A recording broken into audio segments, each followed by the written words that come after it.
Salut tout le monde. Alors aujourd'hui je vais vous parler de l'exorcisme de Michael Taylor. Donc en fait c'est une affaire particulièrement violente en fait qui s'est produite en 1974 en fait dans laquelle un homme de famille totalement pacifique a été vaincu en fait par des démons intérieurs ou littéralement, et il a ensuite commis un meurtre barbare qui a choqué vraiment toute la nation.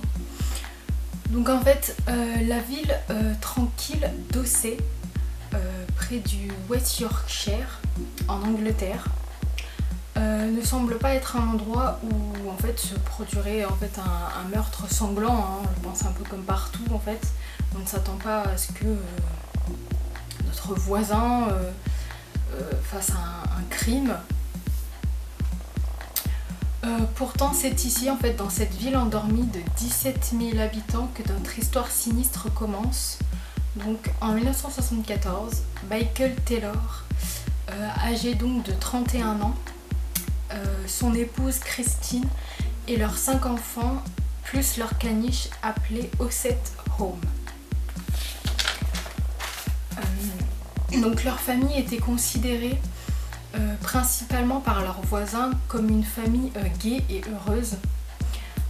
Michael était décrit comme un père et un mari généralement gentils, modérés et affectueux, bien qu'il ait eu parfois été sujet à de légères crises de dépression, parce qu'en fait il avait une grave blessure au dos qui fait que voilà, ça lui procurait une douleur vraiment horrible, et que du coup ça le mettait en fait dans l'incapacité de trouver un emploi stable en fait.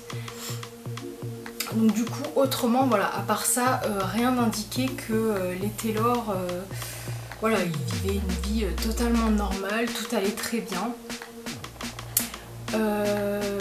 Et même les voisins en fait rapportaient que c'était une famille vraiment joyeuse qui émanait beaucoup de joie.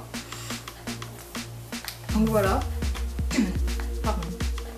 Donc bien que la population d'Ossé soit extrêmement religieuse et qu'elle fréquente le plus souvent des églises, les Taylor n'ont jamais été particulièrement dévots en fait, et ils ne tiennent généralement, du coup ils n'allaient pas vraiment dans les services religieux organisés près de leur lieu de résidence.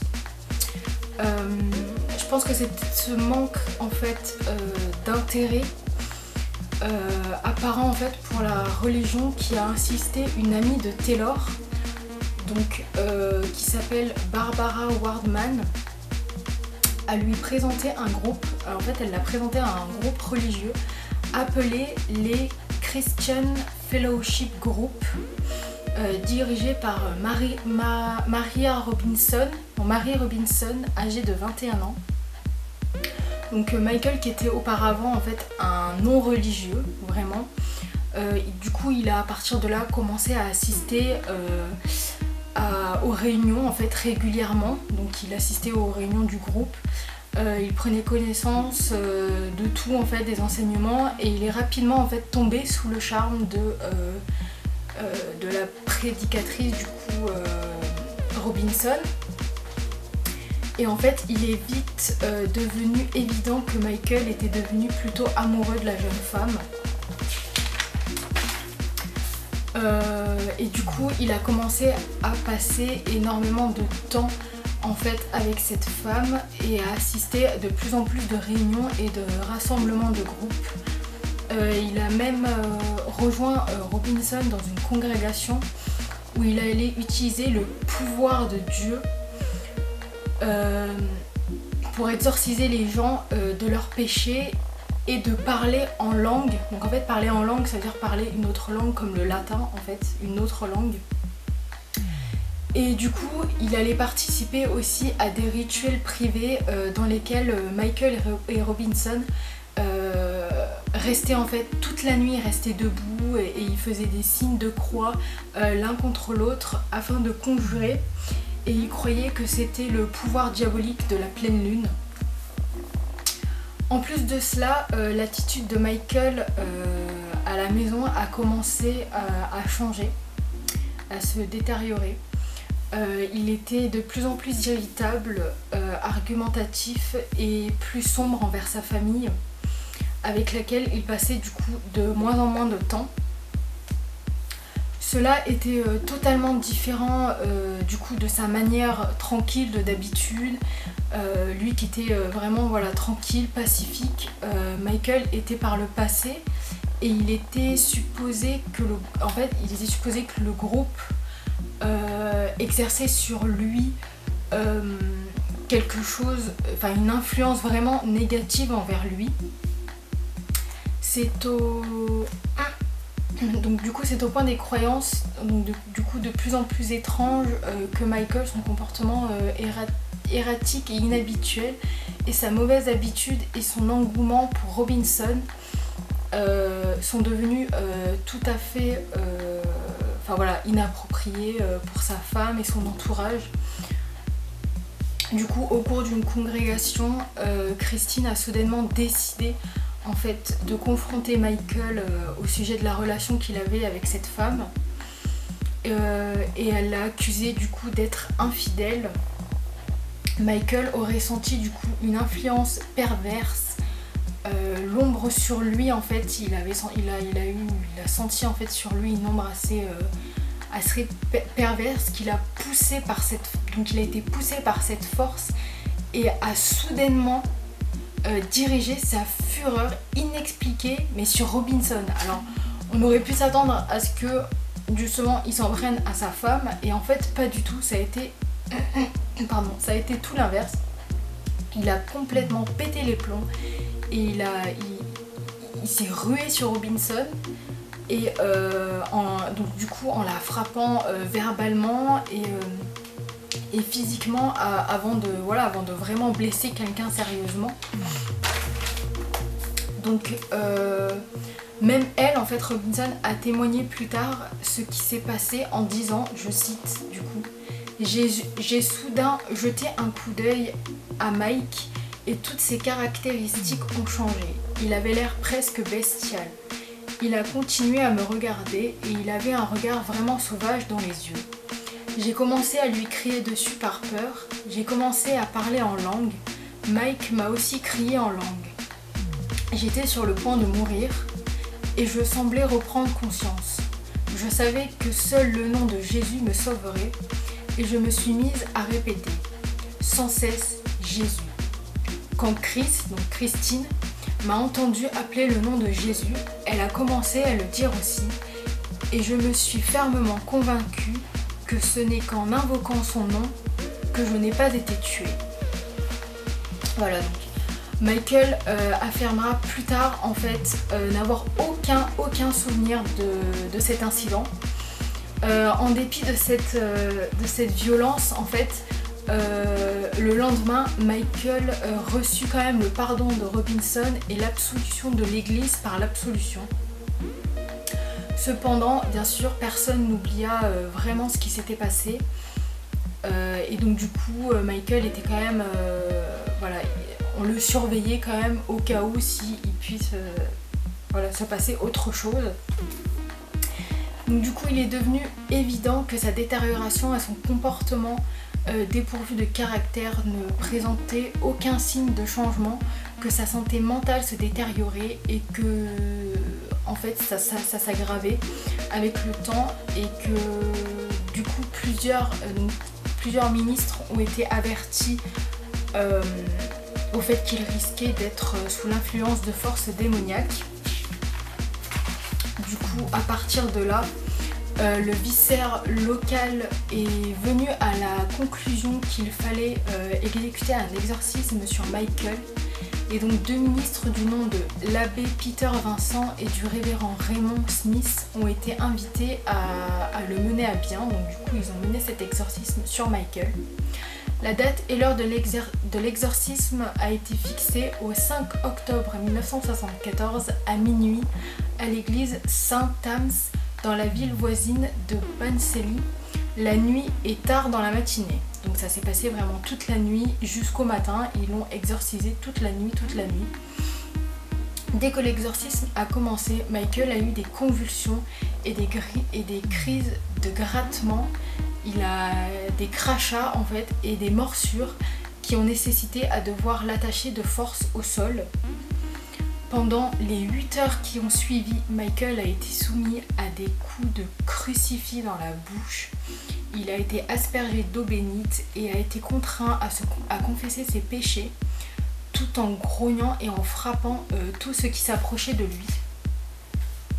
Les prêtres responsables de l'exorcisme ont affirmé qu'il avait été établi que 40 démons habitaient le corps de Michael, y compris des représentants de l'inceste, de la bestialité, du blasphème, de la lubricité, de l'hérétisme, du masochisme et du savoir charnel.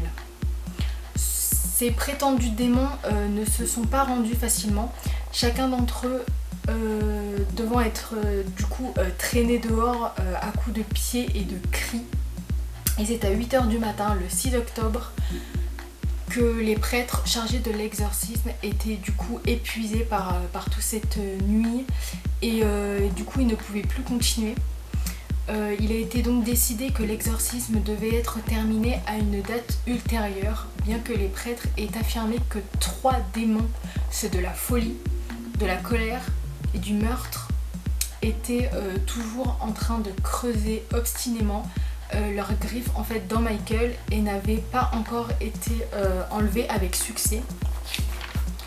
Du coup après ça, dans un détail effrayant qui se révéla que plus tard, en fait, une prophétie en fait, c'est que l'un des témoins de l'exorcisme, l'épouse du ministre Margaret Smith, a affirmé qu'elle avait reçu un avertissement qu'elle croyait être de Dieu et qui disait que le démon du meurtre était, en fait il a dit, va échapper et tuer Christine. Voilà, donc elle a eu une prophétie, elle a eu des paroles qui lui ont dit ça. Donc du coup, elle a imploré les prêtres d'achever l'exorcisme de suite, de ne pas attendre. Mais ils demandèrent à Michael et Christine quand même de rentrer chez eux, de se reposer. Et de se préparer du coup pour la prochaine ronde qui devait avoir lieu le lendemain.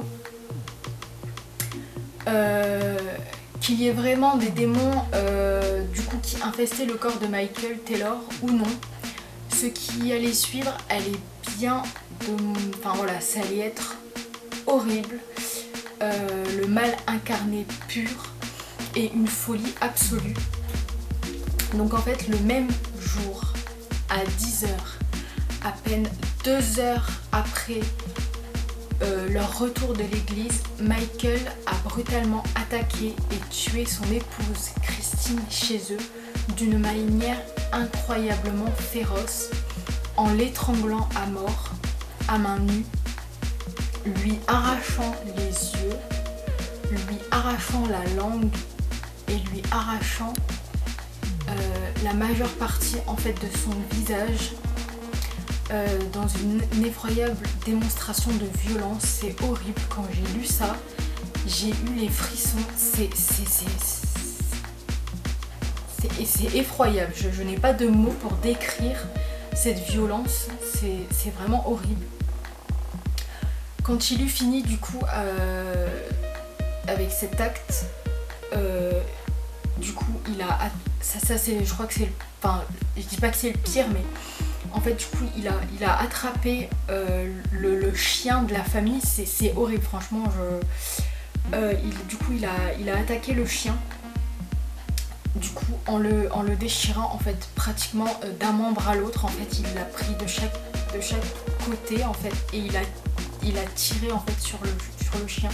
Ça l'a complètement, voilà, il s'est complètement déchiré en deux. C'est horrible. Je sais pas comment on peut avoir autant de violence, comment on peut, voilà, la force qu'il a pu employer pour faire une chose pareille. Je ne sais pas du tout comment, enfin voilà, c'est choquant. Michael a dû avoir une vision en fait sinistre alors qu'il quittait son domicile. Il errait dans la rue, nu, couvert de sang, le corps recouvert de sang, trébuchant en criant « C'est le sang de Satan !» Encore et encore, il répétait. C'est dans cet état en fait qu'une voiture de patrouille qui passait le retrouva et peu après il découvrait en fait les corps gravement mutilés de Christine Taylor et de leur chien étendus dans la maison. Voilà, il y avait du sang de partout, sur le sol, sur les murs, dans la maison en fait. Un crime aussi sanglant avec un arrière-plan étrange d'infestation démoniaque et d'exorcisme a pris d'assaut la ville, normalement calme et paisible, créant une frénésie médiatique et suscitant un vif intérêt pour le procès qui a suivi. Du coup, Michael a déclaré lors de son témoignage qu'il ne se souvenait pas du meurtre lui-même et qu'il avait soupçonné que sa femme était possédée par des démons. Au cours de la procédure, il a été souligné que le groupe de la communauté chrétienne était plus un culte fanatique, influençant Michael avec un contrôle mental puissant et endoctrinant, exacerbant tous ses problèmes mentaux. Et à un moment donné, le groupe était décrit comme nérotique, alimentant la névrose en névrosité. Donc l'un des avocats, un certain Monsieur O'Neill, a fait une déclaration au procès illustrant en général en fait, la responsabilité de l'Église dans ce crime horrible en déclarant « Je suis conscient du fait qu'il est généralement considéré comme inapproprié qu'un défenseur exprime un sentiment personnel ou une opinion sur le cas dans lequel il est engagé.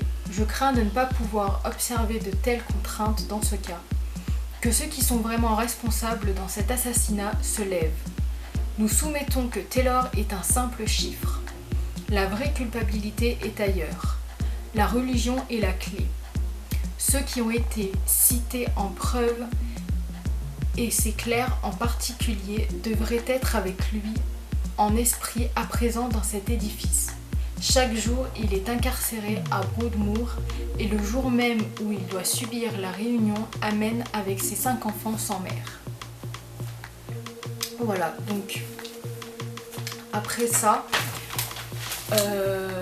du coup en mars 1975, Michael a été jugé non coupable de l'assassinat de Christine pour cause d'aliénation mentale, incarcéré à l'hôpital psychiatrique de Broadmoor 2 ans plus tard. Les experts le déclarent juridiquement et cliniquement sain d'esprit. Puis il fut transféré à la prison de Broadmoor et libéré 2 ans après. L'exorcisme de Michael Taylor fut le dernier exorcisme officiel de l'église anglicane qui révisa ses modalités quant à la possession démoniaque. Voilà, malheureusement en 2005, Michael Taylor se retrouva une nouvelle fois devant la justice pour répondre de ses actes. Lors de son arrestation pour attouchement sur une adolescente, Michael avait déclaré aux policiers que tout était de sa faute. Il lui avait demandé « Vais-je à Broadmoor pour le meurtre de ma femme ?»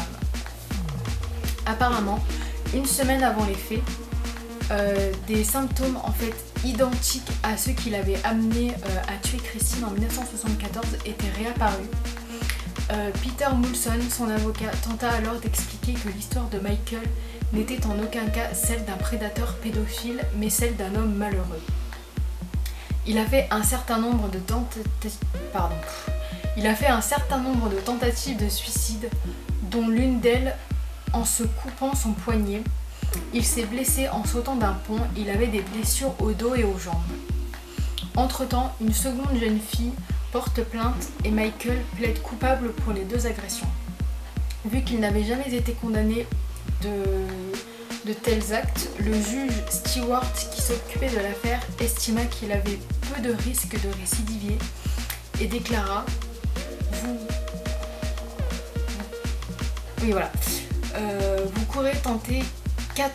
vous avez tenté 4 fois de vous suicider. à cause de la détresse que vous éprouvez à propos de vos actes.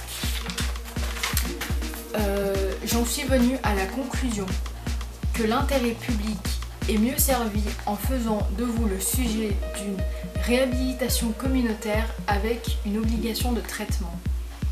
Donc, du coup, Michael Taylor fut condamné à suivre un programme de réintégration et un traitement psychiatrique. Donc, ma conclusion à moi, honnêtement, j'y crois, en vrai. C'est possible qu'en fait il soit tombé tout simplement en fait dans une secte. C'est possible en fait qu'il se soit peut-être tout simplement en fait servi de lui et que ce fameux en fait exorcisme qu'ils ont fait sur lui toute la nuit l'a peut-être en fait rendu totalement en fait fou. Donc voilà, je ne sais pas si vous connaissiez cette histoire, n'hésitez pas à mettre un j'aime si vous avez aimé. Et moi je vous dis à la prochaine pour une autre vidéo. Salut les amis!